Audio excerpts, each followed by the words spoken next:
to come and bring this to your attention.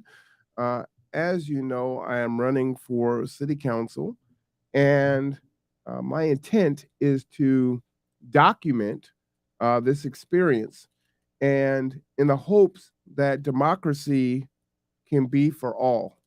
And in order for that to happen, one of the things that has to happen is people need to be able to have access, and they need to know how to proceed and how to do the things, right? I have no idea what I'm doing, right? I've never run for anything before.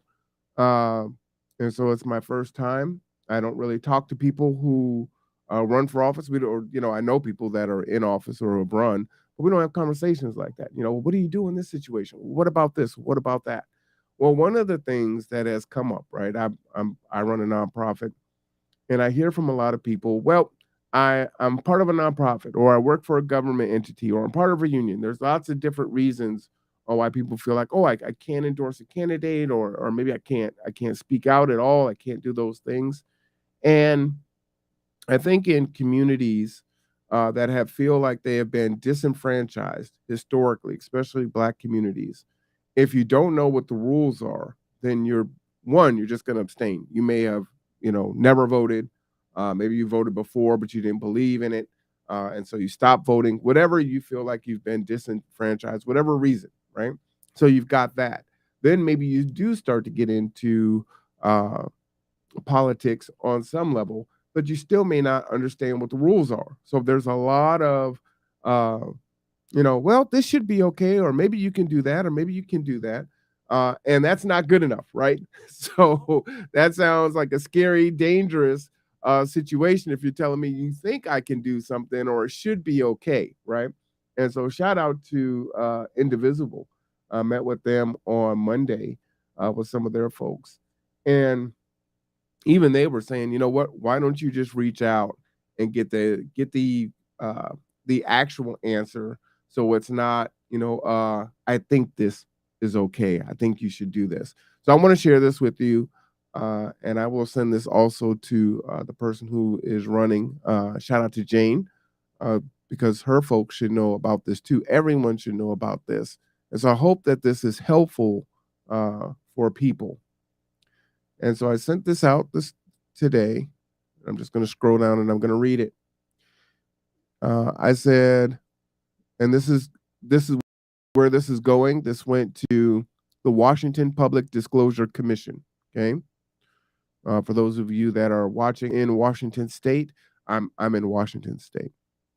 Okay, I said I'm running for city council and do not understand the rules centered around who can endorse me. Example, I am on various committees in the community with different stakeholders that may be from nonprofit, government agency, union, etc. Some people inform me that they cannot endorse me because they fall under one of the groups I listed. They can endorse as an individual, correct? Otherwise, millions of people wouldn't be able to vote. I tried searching for and interpreting the RCWs. Is there an FAQ, or can you please explain what are the rules? If I only have the organization email they use, am I supposed to do something different? Right? So, and I asked this question. Well, let me read the whole thing first. Am I supposed to do something different? Is there a breakdown of how correspondence should be done? Is there a list of what types of agencies or positions that an individual can't endorse? Are there videos I can watch and send to people so they know what the procedures are? If you direct me to an RCW, can you please summarize it in layman's terms? Thank you. Okay.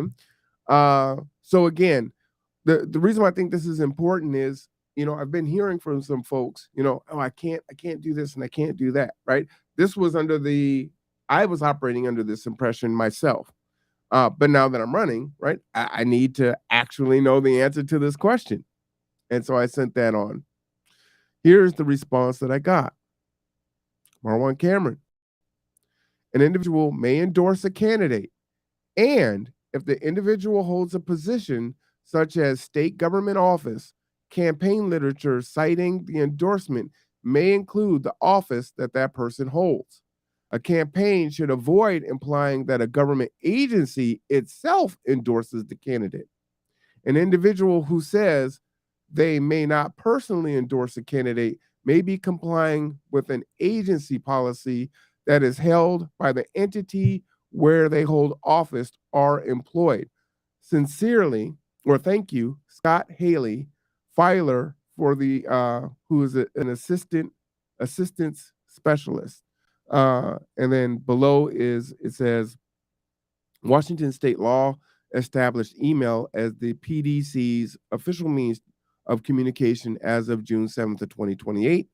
So that's not really relevant or germane to this conversation. So again, just to go up.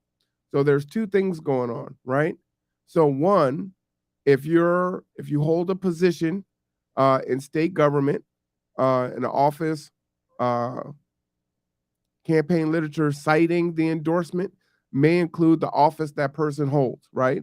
So I could say, I'm Marwan Cameron, executive director of Gather Together, Grow Together, endorse Marwan Cameron, right? I endorse, not Gather Together, Grow Together. So that is the distinction, right? I can't speak for the organization, but I can speak for myself, but I can list the fact that I do work for that particular organization. Okay. So that is really important. You would be surprised how many people, prominent folks, don't know that. And then the other one is this: um, an individual who says they may not be able to personally endorse a candidate may be a complying with an agency policy that is held by the entity where the office held, uh, or they're employed, right? So let's say again, I'm the executive director of Gather Together, Grow Together, and we have a policy in our office that says we don't endorse candidates, right? Then I would not be able to uh, put my endorsement out there with I'm Marwan Cameron of Gather Together, Grow Together, right? Does that make sense? So I hope that's helpful. Please share this out and get this out to as many people as possible. There is a primary coming up. I'm not in a primary. So for folks that have a primary coming up, they need to know this information, right? So they may have people that want to support them and they don't know at what capacity they can endorse. Do check with your organization or your employer on, whether or not they have any policy against endorsement. But other than that, as long as you are saying, I, the person who works for this company in this position, endorse that person, the company is not endorsing that person, then it is fine. So I hope this is helpful. This is your political minute. I'm Marwan Cameron. We'll see you soon.